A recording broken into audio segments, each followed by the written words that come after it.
Hi guys, welcome back to my channel, Math Mood. In today's video, I'm going to be discussing something a little different than our normal videos. I'm actually going to be explaining how to score your own practice tests at home without any apps or software or anything. So the first thing you want to search up is SAT practice test, whatever practice test it is. I'm just going to go with one, scoring. And if you're like taking a practice test one from like a past year and not 2020, then maybe search up the year. So you click on the first one and it will give you a PDF as the results, and it has all the steps in here, but so you don't have to read everything, I'll just go through what you have to do because there's a lot of stuff in here. So the first thing you want to do is calculate the amount of correct answers you get per section.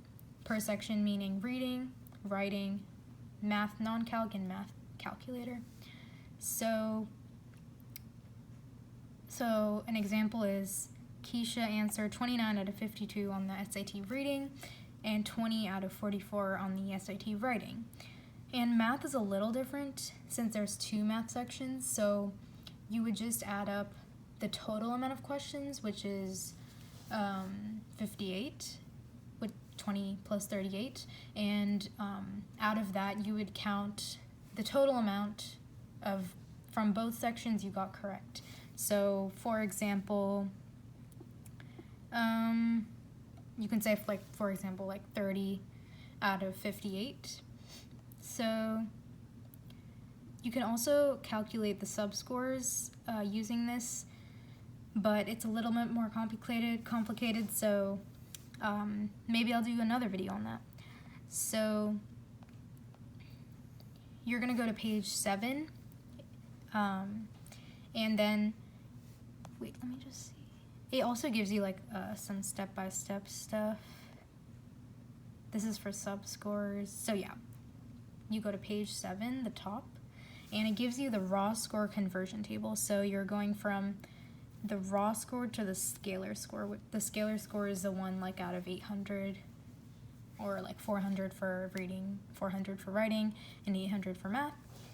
So going back to our example from before, Keisha, if that was her name, she got, for reading, she got 29 correct. So you go to number 29 in this column right here, raw score, so number 29, and then you go to reading, so it's 27, and it's not just 27, you have to multiply it by 10.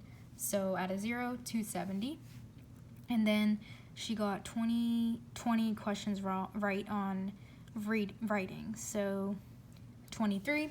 So you add 270 plus 230, so that's 500. So 500 out of 800 is her reading/writing score.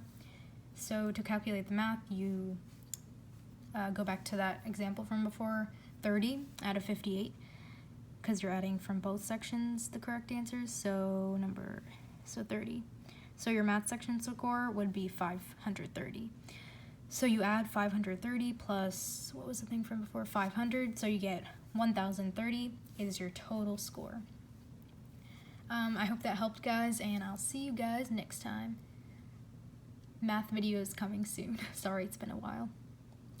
Please subscribe and like this video, by the way. Thank you.